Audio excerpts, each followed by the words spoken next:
Ada seorang ulama namanya Ibrahim Al-Asom. Kalau pernah dengar. Beliau disebut Al-Asom itu karena emang beliau orang yang sangat terjaga. Ibrahim Al-Asom ini ulama miskin pengen haji. Setiap ada orang yang berangkat haji, beliau kayak ngucapin selamat gitu, terus melepaskan. Pas pelepasan jamaah haji, beliau selalu baper, nangis sendiri di pojok rumah. Dilihat sama putrinya, duh, kayaknya ayah pengen banget haji nih, tapi nggak cukup nafkah. Anaknya yang putri yang paling sulung nanya, "Pah, kenapa sih papa nggak haji aja?" Kata Ibrahim Al-Asom, "Nak, kalau ayah haji, terus yang nafkahin kalian siapa? Biaya haji mungkin murah, tapi nafkahnya siapa? Sementara istrinya, keluarganya nggak ada yang nafkahin selain suaminya ini, orang tua." Akhirnya anaknya bilang, "Allah yang menafkahi kami. Berangkatlah wahai ayah, serahkan kami kepada yang lebih baik daripada ayah, yaitu Allah." Terus anaknya nanya, ayah itu pemberi rezeki atau pemakan rezeki?" Ini anak luar biasa nih. Ayah itu pemberi rezeki atau pemakan rezeki? Ayahnya bilang, pemakan rezeki sama seperti kamu dan yang lain. Ya kalau gitu serahkan kami kepada pemberi rezeki. Berangkat wahai ayah. Beneran. Ibu gimana? Udah ibu biar aku aja yang ngobrol sama ibu mah. Biarin ayah berangkat haji. Nanti biar Allah yang jaga kita. Setelah dibujuk akhirnya setuju. Berangkat nih Ibrahim Al-Asom. Berangkat. Di tengah jalan berdoa, "Ya Allah, saya titipkan keluarga saya kepada Engkau. Engkau sebaik-baik yang menjaga, yang memelihara. Saya aja Engkau pelihara, apalagi keluarga saya." Akhirnya berangkat. Hari pertama nafkah yang disiapin sama ayah mereka masih cukup. Hari kedua, hari ketiga, hari keempat mulai kurang nih. Udah nggak cukup makanannya. Rotinya habis. Cuma ada air putih doang. Korma udah habis. Mulailah ibunya mengeluh. Ngeluh kepada anak yang perempuan, "Nih gara-gara kamu nih. Gara-gara kamu akhirnya ayah berangkat. Terus kita gimana, nasib kita gimana, dan seterusnya ngeluh." Anaknya nanya lagi kepada ibunya, "Mah, ayah kita itu pemakan rezeki atau pemberi rezeki?" Kata mahnya, "Ya pemakan rezeki sama dengan kita, tapi kan tetap harus ikhtiar." Ya udah kalau gitu, pemakan rezeki telah pergi, sedangkan pemberi rezeki terus menjaga kita. Allah kan gak pergi, yang pergi itu yang makan rezeki, Allah gak pergi. Jadi tenang aja mah, sabar sedikit. Karena kalau Allah mau ngasih kejutan, Allah biasanya suka ngasih ujian dulu. Kenapa dikasih ujian? Supaya Allah ngelihat kita tuh pantas gak sih dapat kejutan dari Allah. Ini penting nih ya. Kalau Allah pengen ngasih kita surprise, Allah biasanya nguji dikit. Kenapa diuji? Karena Allah pengen lihat kita tuh pantas gak sih dapat surprise yang luar biasa dari Allah. Kalau kita bersabar, Allah kasih tuh kejutan yang luar biasa. Sabar mah, sabar. Gak lama kemudian lewatlah satu rombongan dari raja. Rombongan pangerannya lewat berburu kehabisan air. Akhirnya ada satu pengawal datang ke rumah Ibrahim Al-Asom, ngetuk pintu minta tolong diberikan air. "Assalamualaikum." "Waalaikumsalam. Saya rombongan pangeran, kita kekurangan air, boleh minta air dari sumur kalian?" Kata istrinya, "Boleh, silakan ambil aja sesukanya." Air berlimpah, akhirnya ngambil, dibawa ke pangeran. Sampai di rombongan pangeran ini mereka minum, airnya manis. Gak seperti air sumur yang lain, kayak dikasih gula gitu, manis banget airnya. Ini air kok manis? Akhirnya pangerannya heran, "Nih kamu dapat dari sumur mana sih kok airnya kok rasanya manis dan segar gitu?" Kayak es teh manis lah pokoknya ya. Airnya manis, segar, habis makan warung Padang kan es teh. Akhirnya mereka balik ke rumah itu, tanya, "Ini rumah siapa?" "Ini rumah Ibrahim Al-Asom." "Oh, Ibrahim Al-Asom selebgram itu gitu." Kan terkenal Ibrahim Al-Asom waktu itu jadi selebgram, semua orang tahu, tapi nggak tahu wajahnya, cuma tahu namanya, nama besar lah ya. "Oh, Ibrahim Al-Asom ulama besar itu ahli tasawuf." Ya, seperti yang orang-orang sering ngomong-ngomong. "Oh, kalau gitu kami merasa terhormat bisa minum air yang berkah dari rumahnya Ibrahim Al-Asom." "Wah, ibu kemana?" "Ibrahim Al-Asom lagi berangkat haji." "Apa yang kalian butuhkan?"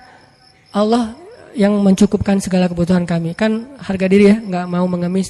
Akhirnya pangeran ini ngomong ke semua menteri, "Keluarkan semua barang-barang berharga kalian, serahkan kepada keluarga Ibrahim Al-Asom sebagai bentuk terima kasih karena udah nolong kita ngasih air." Akhirnya mereka ngasih emas segala macam berpeti-peti gitu, taruh di rumah Ibrahim Al-Asom dan mereka melanjutkan perjalanan. Setelah mereka pergi, anak perempuan ini bilang lagi, "Mah, ayah itu pemakan rezeki atau pemberi rezeki?" "Wah, pemakan rezeki." Allah yang semangat sekarang. Mamanya udah semakin yakin. Ayahnya pulang, harta itu belum habis. Selama beberapa tahun mereka bisa makan tanpa harus bersusah payah. Nah ini artinya tingkat keyakinan kepada Allah itu setelah ikhtiar pastinya memberi kita kejutan-kejutan yang kita nggak pernah bisa ngebayangin. Nah dalam hidup kita kadang-kadang harus berani bertaruh karena Allah. Kan kita sering gambling karena manusia kan? Kita gambling ngutang ke satu perusahaan yang nanti bayarnya lebih mahal, lebih bertambah. Kita ngutang 10 juta, bayarnya jadi 13 juta. Kita gambling, ketutuplah. Orang saya nanti untungnya sekian-sekian. Gambling kan? Kenapa kita berani gambling kepada makhluk yang bahkan tidak ada niat baik untuk menolong kita? Tetapi kita tidak berani gambling kepada Allah yang bahkan berjanji pasti akan menolong kita selama kita di jalannya. Kenapa nggak berani gambling kepada Allah? Nikah tunggu mapan dulu. Kenapa nggak gambling aja? Nikah nanti Allah mapankan. Bukankah janji Allah gitu? Kalau mereka fakir, kalau mereka fukoro, kalau mereka nggak punya makan, Allah yang akan memberi makan. Kan beres. Jadi datang ke calon mertua, Pak, saya pengen melamar anak Bapak. Udah punya kerja apa? Belum, Pak. Terus gimana memberi makanan anak saya? Allah yang memberikan makanan. Dan ngomongnya jangan ragu-ragu, yakin. Allah Pak, Bapak mau saya sebutin hadis-hadisnya. Siapin aja buku hadisnya beberapa lembar ya. Silakan Bapak boleh dibaca-baca pas waktu senggang. Mungkin waktu itu nggak langsung diterima. Hidayah orang kan bertahap ya. Waktu itu minimal dia udah ngerti dulu. Hari seminggu kemudian setelah dia baca hadis-hadis, akhirnya dia nelpon untuk ngomong lagi, minta hadis yang lain. Tapi nggak nerima-nerima gitu. Cuma pengen belajar agama doang. Intinya teman-teman, yakin sama Allah. Bukan nunggu mapan baru nikah. Nikah Allah mapankan. Nunggu punya bekal baru berangkat ke luar negeri ke Mesir. Berangkat dulu, nanti Allah kasih bekal. Toh itu yang sering saya jelasin, yang kalau di YouTube kan namanya tuh gimana saya berangkat ke Mesir nggak bawa bekal. Ikhtiar udah mentok, dan mentok-mentoknya cuma dapat $1.000. Udah mentok banget tuh. Tabungan dikuras, kemudian ikut beberapa perlombaan supaya dapat hadiah. Memang waktu itu saya nggak ikhlas, pengen juara supaya dapat hadiah, dapat 500.000, dapat 1 juta. Wah bisa dikumpulin $1.000, habis bayar tiket sama travel, nggak ada uang sisa sama sekali, Rp1 juga nggak. Kan ikhtiarnya udah mentok nih. Apakah doa pernah mentok? Doa itu nggak ada mentoknya, ada aja terus. Ya udah ya Allah, saya udah ikhtiar, dapatnya cuma $1.000. Sisanya pasti banyak, cuman ada di sisi Allah, bukan di sisi saya. Ada banyak, cuman di sisi Allah. Allah ghaniyun, Allah maha kaya. Wa ma indallahi khair, dan apa yang ada di sisi Allah pasti lebih baik daripada yang di sisi kita. Allah ngasihnya pas kita butuh. Sekarang saya kan belum butuh, butuhnya buat bayar travel. Ya udah Allah bayarin dulu buat travel. Kalau buat makan nanti ngasihnya pas mau makan, jangan sekarang. Kita kan sering yakinnya kalau udah ada di tangan kita, bukan di tangan Allah, dan itulah derajat keyakinan kita. Makanya yang terjadi keajaiban dalam hidup kita itu ya gitu-gitu aja. Kita yakin apa yang ada di tangan kita, bukan yakin apa yang ada di tangan Allah. Terus jangan di tangan Allah, saya gimana nanti? Ya pas kita butuh Allah kasih. Jadi ibaratnya kita kayak nitipin duit ke orang yang sangat terpercaya, orang tua kita gitu. Atau ke istri, Mama pegang ya, kita lagi kayak traveling berdua nih sama pasangan. Yang kamu yang pegang duitnya, kasih berapa? 10 juta, jalan ke Bali gitu. Kita khawatir gak jalannya? Enggak, orang duitnya udah dipegang pasangan kita kan. Dan kita percaya gak mungkin dia duit itu dipakai sendiri. Tiba-tiba dia beli gaun, beli apa, habis aja duitnya. Gak mungkin, dia paham manajemen keuangan kita. Pas, bayarin taksi, keluarin sama dia.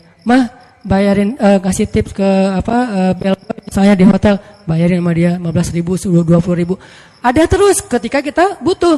Gitu juga kita menitipkan nasib kita kepada Allah. Masalahnya cuma yakin.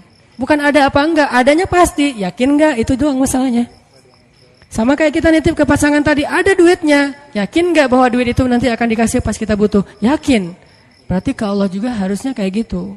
Bukan enggak ada duitnya, bukan enggak ada hartanya, bukan enggak ada kebaikan dan anugerah itu. Ada banget. Cuman yakin enggak kita Allah sebaik-baik yang memelihara? Berangkat ke Mesir, butuh makan, baru Allah kasih buat makan. Butuh bayar kos-kosan awalnya 3 bulan pertama, baru Allah kasih buat kos-kosan. Butuh, setiap butuh Allah kasih. Toh selama saya di Mesir, saya nggak pernah tuh ngerasa kurang dari kebutuhan saya, walaupun nggak megang lebih, tapi nggak pernah merasa kurang. Sama kan? Apa bedanya dengan orang yang megang lebih? Nih ya, ada 2 orang nih. Yang satu pegang duit banyak, tapi yang dibelanjakan segitu-gitu aja. Yang satu nggak pegang duit banyak, tapi yang dibelanjakan juga sama dengan yang pegang duit banyak. Bedanya apa? Cuman beda tenang doang ya. Yang satu tenang karena megang duit banyak, yang satu nggak tenang karena nggak megang duit kan? Cuma beda itu doang. Padahal yang dibelanjain sama. Kalau nggak punya duit nanti mau beli sesuatu yang mahal gimana? Ya berdoa aja minta yang mahal. Ya Allah, pengennya sih Alphard, duit nggak ada. Kita kan baru berani milih barang mahal kalau kita punya duit banyak kan? Kenapa nggak berdoa yang mahal walaupun kita nggak punya duit? Di situ belajar iman, belajar yakin sama Allah, belajar la ilaha illallah. Saya dulu pas mau beli rumah, memangnya saya punya duit? Yang saya juga cerita tuh, duitnya berapa? Cuma 30 juta. Rumah yang dicari 300 juta. Rumah yang didapat 700 juta. Coba gimana tuh? Logikanya nggak masuk. Tapi yakin aja sama Allah. Jalan aja tuh, jalan-jalan. Azan asar.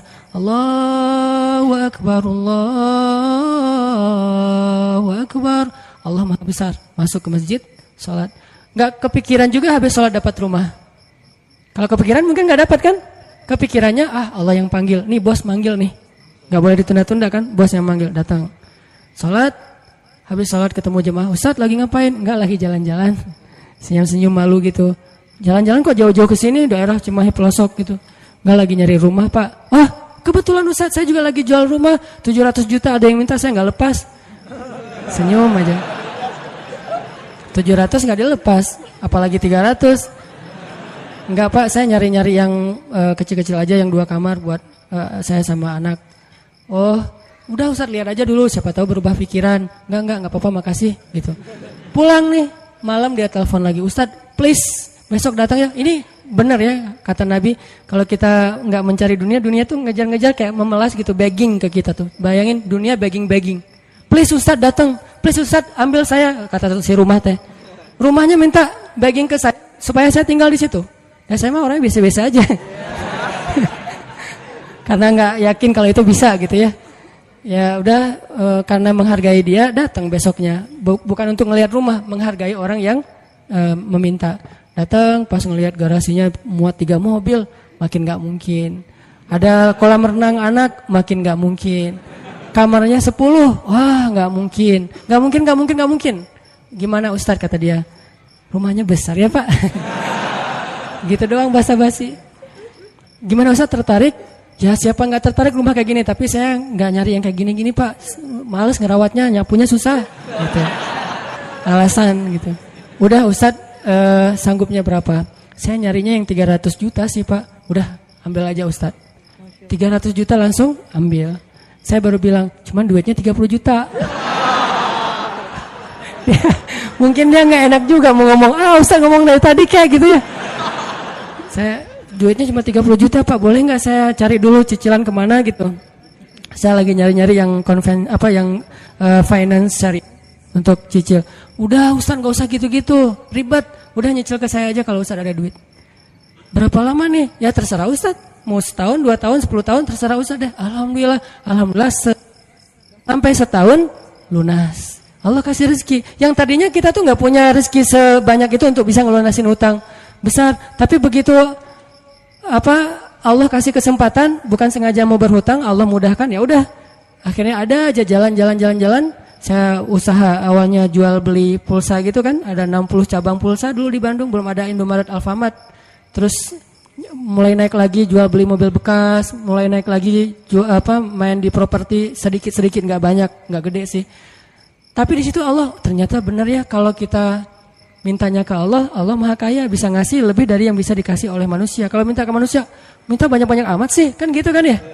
Minta ke perusahaan finance, pasti dia minta jaminan. Jaminannya dia akan ngasih maksimal setengah dari harga anggunan yang kita gadaikan. Itu artinya kita selama ini belum bisa tenang, belum bisa tumakninah kalau belum ngelihat materi itu di kantong kita, di saldo kita. Seolah-olah kalau itu di tangan Allah nggak ada. Itu masalah kita. Masalah kita di situ teman-teman. Seolah-olah kalau masih di tangan Allah itu belum ada. Padahal di tangan Allah itu lebih ada daripada di tangan kita. Kenapa? Di tangan Allah itu nggak akan raib. Nggak ada yang bisa nyolong di tangan Allah. Di tangan kita banyak yang bisa nyolong. Di tangan Allah itu nggak mungkin diambil orang, dicopet, dijamret, nggak mungkin. Di tangan kita gampang banget dijamret. Di tangan Allah nggak mungkin salah ngitung, di tangan kita gampang salah ngitung. Di tangan Allah nggak mungkin mubazir, sia-sia, salah penggunaan. Di tangan kita mungkin banget salah digunain. Akhirnya mubazir, sia-sia. Artinya apa yang di tangan Allah khair. Wa ma indallahi khair, benar-benar lebih baik. Cuman Allah kenapa nggak nunjukin fisiknya? Karena Allah nggak pengen kita melihat itu dengan mata kita. Allah pengen kita melihat itu dengan hati dan iman kita. Jadi yang bisa mendapatkan apa yang di tangan Allah itu hanya orang yang bisa ngelihatnya dengan iman dan hatinya, bukan dengan matanya. Kalau kita cuma ngandelin mata terus menerus, berarti yang kita akan alami dalam hidup itu hanya yang terlihat saja. Yang tadi saya bilang logis dan ilmiah, dan itu nggak ajaib. Walaupun itu juga hal-hal aja sih, baik-baik aja buat kita. Tapi kan kita pengen naik level lebih baik, lebih enjoy lagi dengan hidup. Berarti kita harus belajar menggunakan mata batin. Dan mata batin ini adalah iman. Mata batin ini basiroh. Mata batin ini adalah tazkiyatun nufus. Mata batin ini adalah al-qalb. Hatinya. Al-fiqhu fiqhul qalb. Pemahamannya bukan pemahaman fikiran. Pemahamannya fiqhul qalb. Fiqhul qulub. Difahami dengan hati. Itu teman-teman dalam segala urusan, mau kerjaan, mau skripsi, mau kuliah, mau jodoh, mau apapun, gunakan bukan hanya mata fisik kita untuk melihat kayak nggak ada tanda-tandanya nih. Mungkin di sini nggak kelihatan, tapi di sini Allah yang mendatangkan. Tiba-tiba ada keajaiban terjadi dalam kehidupan kita. Dan saya sering ngalamin yang kayak gitu-gitu tuh sering banget. Termasuk ketika dapat musibah. Kalau kita tahu bahwa kalau kita dapat musibah dan kita ridho, bukan ikhlas ya. Kalau ikhlas kan ibadah. Kalau musibah namanya ridho. Walaupun orang Indonesia suka bilang yang ikhlas ya, bukan yang ikhlas, yang ridho ya gitu. Kalau kita ridho dengan satu musibah lalu kita serahin sama Allah, Allah tuh gantiin yang lebih banyak loh. Masalahnya kita nggak yakin. Dapat musibah langsung panik, langsung putus asa. Harusnya pas dapat musibah tetap kita ikhtiar untuk menyelesaikan masalah kita, mencari jalan keluar, mengambil kembali hak kita. Tapi itu jangan sampai mengalahkan porsi kita meminta kepada Allah gantinya yang lebih baik. Begitu dapat musibah, ini bukan cuma antara kita dengan orang, tapi antara kita dengan Allah. Ya udah, kalau lo curang sama gua, ya Allah beri saya yang lebih baik daripada yang sudah hilang dari saya. Allahumma ajurni fi musibati wa akhlif li khairam minha. Langsung Allah ganti. Dan itu janji Rasul. Mana pernah Rasulullah berdusta? Tidaklah orang berdoa dengan doa itu ketika musibah, kecuali Allah akan memberikan gantinya yang lebih baik untuk dia. Tapi kita harus benar-benar yakin dan bijaksana. Maksud bijaksana di sini, jangan mendikte Allah harus seperti yang kita pengenin. Kadang Allah ngasih yang lebih baik, nggak mungkin yang lebih kurang. Minimal sama atau lebih baik, nggak mungkin kurang dari itu. Doa, saya pernah mobil saya diserempet orang, terus orangnya pergi. Saya ini ternyata untuk benerin mobil yang keserempet itu 1,5 juta.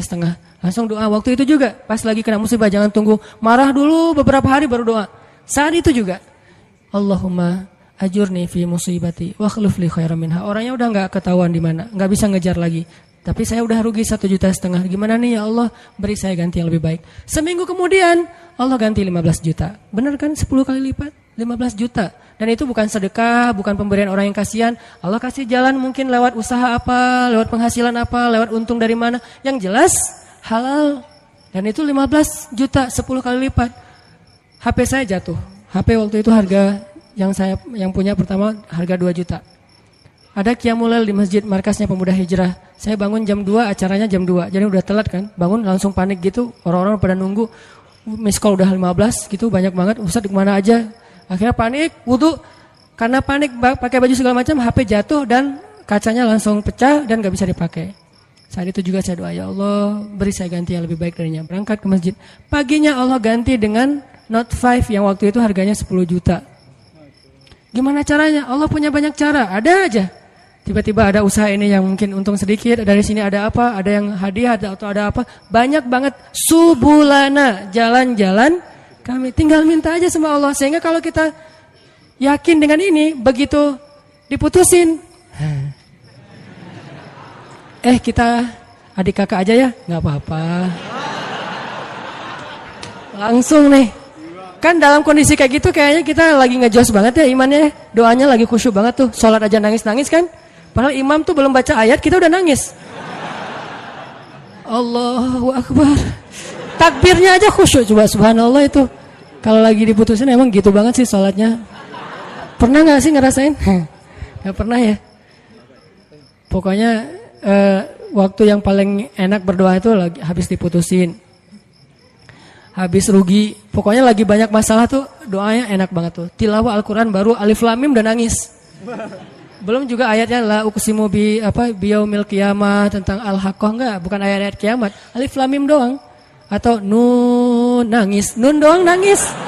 Satu huruf gitu ya. Jadi dalam kondisi yang lagi sangat lemah, itu kondisi sebetulnya spiritual kita lagi sangat kuat. Jadi secara fisik atau secara emosi kita lagi lemah-lemahnya, di saat yang sama berarti spiritual kita lagi kuat-kuatnya. Gunakan kesempatan itu. Biasanya kalau emosinya lagi stabil, lagi nyaman, spiritualnya lemah. Seringnya tuh kayak gitu kan. Lagi gak ada masalah, lagi nyaman nih, semuanya kayaknya asik-asik aja. Kita doa juga, Rabbana atina fid dunya hasanah. Ada yang lebih parah, ya Allah samain aja deh dengan yang sebelah gitu kan. Saking malesnya berdoa, doa sholat juga bacanya yang standar-standar aja, al-ikhlas. Karena cuma itu yang ikhlas, yang lain gak ikhlas.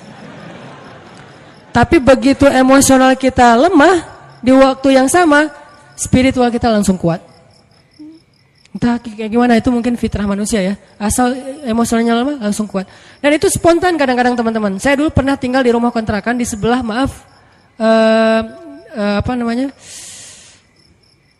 lokalisasi. Jadi di sebelah rumah saya itu ada kayak asrama kayak gituan, kupu-kupu senja. Saya persis di sebelah rumahnya di Bandung tuh. Namanya Jalan Saninten. Kan ada Saritem, ada beberapa kan. Nih ada Saninten juga. Saya tinggal di sebelahnya. Kalau malam pokoknya kita sering dengar banyak hal-hal aneh aja di sebelah. Kalau saya mau ke masjid, saya sengaja ke masjid itu pakai jubah, pakai sorban, gitu ya. Terus janggot digini-giniin, padahal nggak panjang, tapi digini-giniin. Jalan di depan cewek-cewek itu sore kan mereka udah pada duduk, udah selesai dandan, udah wangi kan, duduk depan gang tuh. Saya jalan, Assalamualaikum, Waalaikumsalam. Lewat. Kadang-kadang kalau malam mereka nggak kenal saya lagi lewat pakai motor gitu, langsung disamperin, om gini. Saya tinggal di situ. Oh ya maaf om, saya balik panggilin.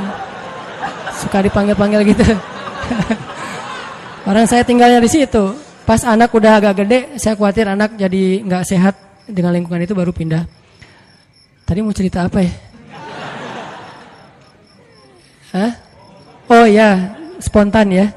Nah, yang punya tempat itu pastinya nggak pernah sholat dan memang preman juga sih, badannya gede. Kalau dengan saya mungkin 4 kali saya lah. Gede banget pokoknya, gede banget orangnya, tinggi besar dan nggak ada yang berani sama dia. Ada gempa waktu itu di Bandung, siang-siang gempa, dia lagi tidur di atas, biasa tidur pagi gitu, jam 10 pagi tidur. Pas gempa dia langsung loncat ke bawah, Allahu Akbar, Allahu Akbar. Saya kira ada demo apa gitu, dia takbir sendiri. Allahu Akbar, takbir, coba bayangin. Berarti kan spontanitas fitrah manusia itu ketika emosionalnya terganggu, spiritualnya naik kan. Dan itu kesempatan kita untuk kembali ke Allah banget tuh. Karena untuk dapetin spiritual yang sengejos itu, kalau normal susah, kita harus benar-benar ikhtiar. Tapi kalau lagi emosional kita drop, di sisi yang lain, sisi baiknya Allah langsung naikin spiritual kita. Tapi kalau kita abaikan, dua-duanya drop, habis kita. Jangan abaikan. Dia langsung takbir, Allahu Akbar, Allahu Akbar. Saya gempa, keluar semuanya dari rumah, takut runtuh. Pas udah beres gempa, ketawa-ketawa lagi gitu pada ngobrol. Itu terjadi. Dan keluarga saya juga ada yang kejadian pas tsunami dulu di Aceh, kan saya dari Aceh. Tsunami di Aceh itu ada keluarga saya. Dia gak sholat subuh. Pagi itu hari Ahad kan, tanggal 26 Desember 2014. 2014 mah diputusin sih. Enggak lah, udah lama. 2004 gitu ya. Nah, hari itu ada salah satu keluarga saya, dia gak sholat subuh. Biasa, bukan waktu itu doang gak sholat subuh. Biasa dia gak sholat subuh. Gempanya kalau nggak salah jam 9 apa jam 8, sejam kemudian tsunami. Pas tsunami, dia tuh lari hilang. Padahal orangnya itu sering berantem. Pokoknya jagarnya di kampung lah, sering berantem sama orang-orang di terminal. Tapi begitu tsunami dia lari duluan. Adiknya malah ikut lari sama dia, ditarik sama dia lari. Pas udah di tengah jalan, ingat balik lagi ke rumah karena dia ingat ibu sama kakaknya ketinggalan. Dia pengen nyelamatin ibunya. Kenapa yang satu lari terbirit-birit hilang, yang satu lagi balik? Karena yang satu itu ngerasa banyak dosa. Kalau saya mati hari ini, habis saya nanti di akhirat nih. Dia nggak berani mati. Daripada saya mati tapi belum salat subuh, lari dia tuh. Yang tadi salat subuh balik lagi. Nah ini jujurnya ketika spiritual berbicara kan. Mungkin kalau spiritual kita nggak bicara, kita akan sombong ngerasa apaan sih akhirat, apaan sih tauhid, apaan sih agama, apaan. Tapi begitu ada masalah yang pertama kita sebut siapa selain ibu kita? Allah, minimal oh my God. Dan itu bentuk dari fitrah manusia bahwa dia masih mengakui Tuhan. Tinggal masalah Tuhan yang mana nih kan itu ya. Tapi masih mengakui Tuhan. Ketika fitrah dan spiritual kita bicara, harusnya kita dengar dan itulah ucapan yang paling benar. Kalau yang bicara itu emosi kita, belum tentu benar, dia subjektif. Tapi kalau yang ngomong itu fitrah, itu benar banget tuh. Sehingga teman-teman gunakan kesempatan pas lagi dapat musibah, ya Allah, angkat kedua tangan kita, doa kepada Allah, mulai dengan memuji Allah, kemudian salawat kepada Rasulullah, minta yang setinggi-tingginya nggak masalah. Karena kalau Allah nggak ngasih di dunia kayak gitu, Allah kasih kayak gitu di akhirat, bahkan lebih baik dari itu. Apa sih ruginya kita minta, ya Allah, beri saya Ferrari. Ini yang nggak tahu diri nih, mintanya Ferrari gitu. Tapi kan minta ke Allah nggak masalah. Dan kita yakin kalau nggak dikasih Ferrari di dunia, minimal dikasih Ferrari di akhirat. Bangkit dari kubur, ada Ferrari. Halusinasi, ternyata dia belum meninggal, mimpi gitu. Bangkit dari kubur, datang kendaraan nih. Dan benar-benar kan di akhirat ada kendaraan kan. Cuman bahasa hadisnya kendaraan dari cahaya, kendaraan dari amal soleh. Tapi bahasanya kendaraan. Dan kita akan mengendarai kendaraan itu untuk bisa ngelakuin touring sepanjang Padang Mahsyar. Padang Mahsyar itu touringnya capek banget loh. Itu touring paling heboh tuh. Di mana pusat Padang Mahsyar, teman-teman? Palestina. Hari ketika manusia disidang, dibangkitkan, spot bangkitnya, meeting pointnya, itu Palestina. Makanya di dalam Al-Quran Allah menyebutkan Palestina itu dengan istilah yauma yunadil munadi mim makanin qarib. Hari ketika malaikat memanggil manusia dari tempat yang dekat. Semua ulama tafsir sepakat tempat yang dekat itu artinya Palestina, Al-Quds. Siapa yang meninggalnya di Palestina itu sebuah kebaikan yang luar biasa karena nanti dia akan bangkit lebih dulu dan akan dimudahkan hisapnya. Itulah keutamaan salah satunya meninggal di Palestina walaupun gak semuanya punya nasib yang sama. Tapi setidaknya manusia bangkit. Terus dari sini ke Palestina ngapain? Gimana jalannya? Mau jalan kaki? Dari Bekasi ke sini aja tadi berapa jam jalan kaki kan? Apalagi dari Sunda Kelapa ke Palestina. Itu jauh banget loh. Jalan kaki itu bisa bertahun-tahun sampai ke Palestina. Dan itu bumi yang sekarang. Sedangkan Padang Mahsyar ribuan kali lipat lebih besar daripada bumi sekarang. Dan bumi Padang Mahsyar itu belum ada sekarang. Nanti Allah jadikan lagi setelah kita bangkit. Karena Allah berfirman di akhir surat Ibrahim, yauma tubaddalul ardu ghairal ardi was samawat. Hari ketika ard itu bahasa Arab jadi bahasa Inggris earth. Itu bahasa Arab. Yauma tubaddalul ard ghairal ard was samawat. Hari ketika bumi yang lama diganti dengan bumi yang baru. Bumi yang lama namanya bumi yang sekarang, dunia, ardud dunia. Bumi yang baru namanya Ardul Mahsyar, Padang Mahsyar. Ukurannya miliaran kali lebih besar daripada bumi yang sekarang. Karena semua planet, bintang-bintang itu disatuin jadi satu bumi. Dan matahari cuma jadi satu dan dekat banget. Dan artinya jarak kita ke Palestina aja udah miliaran kali lebih jauh dari sekarang. Kalau nggak punya kendaraan terus mau jalan kaki kapan sampainya. Itulah kenapa ada orang di Padang Mahsyar ribuan tahun nggak beres-beres. Kenapa? Jalan doang dari ribuan tahun belum disidang. Harus ke Palestina. Sampai di sana sidangnya juga lama. Belum lagi ngelewatin Sirat. Sirat itu panjangnya dari bumi ke langit. Dan langit terjauh yang pernah ditemukan oleh sains berapa miliaran tahun perjalanan cahaya kan, bukan jalan kaki. Kalau nggak punya kendaraan gimana sampainya ke surga? Jadi untuk bisa sampai ke surga aja teman-teman, nggak ada kendaraan, itu mungkin menghabiskan usia kita miliaran tahun loh. Belum sampai ke surga.